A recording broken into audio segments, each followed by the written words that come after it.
வணக்கம். இன்னைக்கு நாம சில இன்ட்ரெஸ்டிங்கான ட்ரேடிங் உத்திகளை பத்தி கொஞ்சம் பார்க்க போறோம். சில குறிப்புகள், சில அனுபவங்கள்னு கிடைச்ச தகவல்களை வச்சு எப்படி ட்ரேட் பண்றதுன்னு பேசலாம். ஆமா. குறிப்பா வேகமா வளர்ற மாதிரி தெரியிற கம்பெனிகளோட பங்குகள், அதாவது growth ஸ்டாக்ஸ், அதை எப்படி கண்டுபிடிக்கிறது, அதுல எப்படி ட்ரேட் பண்றதுன்னு கொஞ்சம் ஆழமா பார்க்கலாம் இன்னைக்கு. ம் சரி. இது ஒரு குறிப்பிட்ட ட்ரேடிங் ஸ்டைல்.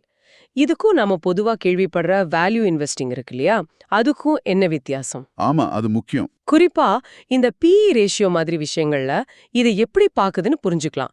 இதுல சில நுணுக்கங்கள் இருக்கு. சரி, அப்போ முதல்ல ஆரம்பிக்கலாம். இந்த growth ஸ்டாக்ஸ்னா என்ன?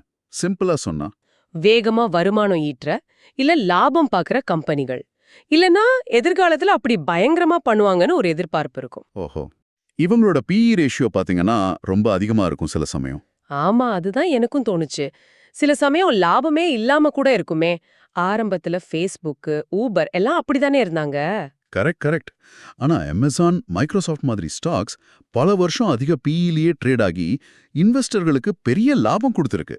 ஆமா, உண்மைதான். இங்க பாயிண்ட் என்னன்னா, அந்த அதிக பிஇ ரேஷியோவே எதிர்கால வளர்ச்சியை மனசுல வச்சுதான் நிர்ணயிக்கப்படுது. புரியுது. ஒருவேளை அந்த வளர்ச்சி வேகம் குறையுதுன்னு வைங்க, இல்ல நின்னு போச்சுன்னா அவ்வளவுதான். மார்க்கெட் அந்த பங்கை ரொம்ப கடுமையா தண்டிக்கும். அப்போ ரிஸ்க் அதிகம். நிச்சயமா. அதனாலதான் இந்த மாதிரி பங்குகள்ல ட்ரேட் பண்ணும்போது ரொம்ப ரொம்ப தெளிவா ஒரு ஸ்டாப் லாஸ் வச்சுக்கணும். அதாவது எவ்வளவு நஷ்டத்தை ஏத்துக்க முடியும்னு முன்னாடியே முடிவு பண்ணிடணும். சரி. அப்போ வாரன் பஃபெட் மாதிரி ஆளுங்க பாக்குற PEக்கும் இதுக்கும் சம்பந்தம் இல்லையா? பெரிய சம்பந்தம் இல்ல. அவங்க நல்ல வளர்ந்த ஸ்டேபிளான கம்பெனியா பார்த்து முதலீடு பண்ணுவாங்க. அப்போ PE முக்கியம். ஆனா நாம சில வாரம் இல்ல சில மாசம் வச்சு ட்ரேட் பண்ற growth ஸ்டாக்குக்கு PE ரேஷியோ ஒரு பெரிய ஃபேக்டர் இல்ல. ஓ, அப்படியா? இது புதுசா இருக்கே. சரி, அப்புறம் இன்னொரு சொன்னீங்களே, புது உச்சத்துல வாங்குறதுன்னு. அது என்ன கான்செப்ட்? 52 வார உச்சம் இல்ல ஆல் டைம் ஹை, அப்ப போய் வாங்கணுமா? பயமா இருக்குமே. ஆமா, அது ஒரு முக்கியமான ஸ்ட்ராட்டஜி. கொஞ்சம் யோசிச்சு பாருங்க. ஏன் ஒரு பங்கு அந்த மாதிரி உச்சத்துல இருக்கும்போது அதை வச்சிருக்கிற எல்லாரும் லாபத்துல இருப்பாங்க. கரெக்டா? ஆமா, லாபத்துல இருப்பாங்க. நஷ்டத்துல விக்கணும்னு நினைக்கிறவங்க அவங்க ஏற்கனவே வித்துட்டு போயிருப்பாங்க. சரிதான். அப்போ அந்த ஸ்டாக் ஒரு மாதிரி ராக்கெட் மாதிரி கிளம்ப தயாரா இருக்கும். அப்போ அந்த பங்கு விலை இறங்கும்னு ஷார்ட் பண்ணவங்க இருப்பாங்க இல்லையா, அவங்க நஷ்டத்துல மாட்டிப்பாங்க. ஆமா, ஷார்ட் செல்லர்ஸ். அவங்க நஷ்டத்தை குறைக்க திரும்ப வாங்க ஆரம்பிக்கும் போது என்ன ஆகும்? விலை இன்னும் வேகமா மேல போகும். டிமாண்ட் அதிகமாகும். கரெக்ட். அதோட மீடியா கவனம் புதுசா வாங்குறவங்கன்னு ஒரு பாசிட்டிவ் சைக்கிள் ஆரம்பிக்கும். சூப்பர், இது நல்லா இருக்கு. அப்போ இந்த மாதிரி ராக்கெட் கிளம்புற நேரத்தை எப்படி கண்டுபிடிக்கிறது? டெக்னிக்கல் இண்டிகேட்டர்ஸ் உதவுமா? நிச்சயமா உதவும். முக்கியமா 2 விஷயங்கள் பார்க்கணும். 50 நாள் மூவிங் ஆவரேஜ், அப்புறம் 200 நாள் மூவிங் ஆவரேஜ். Moving average. அதாவது கடந்த 50 நாள் 200 நாளோட சராசரி விலை. பங்கு விலை 50 நாள் சராசரிக்கு மேல இருக்கணும். ஓகே. அதே நேரம் அந்த 50 நாள் சராசரி 200 நாள் சராசரிக்கு மேல இருக்கணும். ரெண்டுமே ஒண்ணுக்கு மேல ஒண்ணு. ஆமா, இதுதான் பங்கு நல்ல அப் ட்ரெண்ட்ல, அதாவது ஏற்றப்போக்குல இருக்குன்னு சொல்றதுக்கான தெளிவான சைன். அப்போ இறங்குமுகம்னா? சராசரிக்கு கீழே கிராஸ் ஆகி இறங்குனாலும் அந்த பக்கமே போகக்கூடாது. அது டவுன் ட்ரெண்ட். growth ஸ்டாக்ஸ்க்கு இது ரொம்ப ரொம்ப ஆபத்து. ரொம்ப முக்கியம் இது. சரி, இப்ப பங்கு அப் ட்ரெண்ட்ல இருக்குன்னு தெரிஞ்சிருச்சு. கரெக்டா எந்த பாயிண்ட்ல வாங்கலாம்? 2 நல்ல வாய்ப்புகள் இருக்கு. ஒன்னு, பங்கு விலை கொஞ்ச நாளா ஒரு பாக்ஸ்க்குள்ள மாதிரி, அதாவது கன்சாலிடேஷன்ல போயிட்டு திடீர்னு அதிகமான வால்யூம், நிறைய பேர் வாங்கி வித்து அந்த பாக்ஸ உடைச்சு மேல போகும்போது பிரேக் அவுட் வாங்கலாம். Break out. சரி. இன்னொன்னு, பங்கு நல்லா ஏறிட்டே இருக்கு, அப்போ லேசா ஒரு இறக்கம் வரும். அந்த இறக்கம் 50 நாள் சராசரி கிட்ட வரும்போது புல் பேக் வாங்கலாம். அதுவும் ஒரு நல்ல entry point. Okay, break out இல்ல புல் பேக். இது இல்லாம வேற ஏதாவது விஷயங்கள் இந்த மாதிரி பங்குகள் வேகமா ஏறுறதுக்கு உதவுமா? சாதகமான சூழ்நிலைகள் மாதிரி லிஷா இருக்கணும். மார்க்கெட் சென்டிமெண்ட் முக்கியம். ஆமா, SPY, QQQ மாதிரி இண்டெக்ஸ் எல்லாம் அதோட 50 நாள் 200 நாள் சராசரிக்கு மேல இருக்கணும். ரெண்டாவது, கம்பெனியோட மார்க்கெட் கேப், அதாவது மொத்த மதிப்பு கொஞ்சம் கம்மியா இருந்தா நல்லது. ஒரு சுமார் $5 பில்லியன் கீழே. ஏன், சின்ன கம்பெனியா? ஆமா, ஏன்னா அப்போ கம்மியான பணத்துல கூட விலைய ஈஸியா வேகமா ஏத்த முடியும். மூணாவது, புழக்கத்துல இருக்கிற பங்குகள், அதாவது ஃப்ளோட்னு சொல்லுவோம், அது கம்மியா இருக்கணும். ஃப்ளோட்னா? அதாவது வியாபாரத்துக்கு கிடைக்கிற பங்குகள்.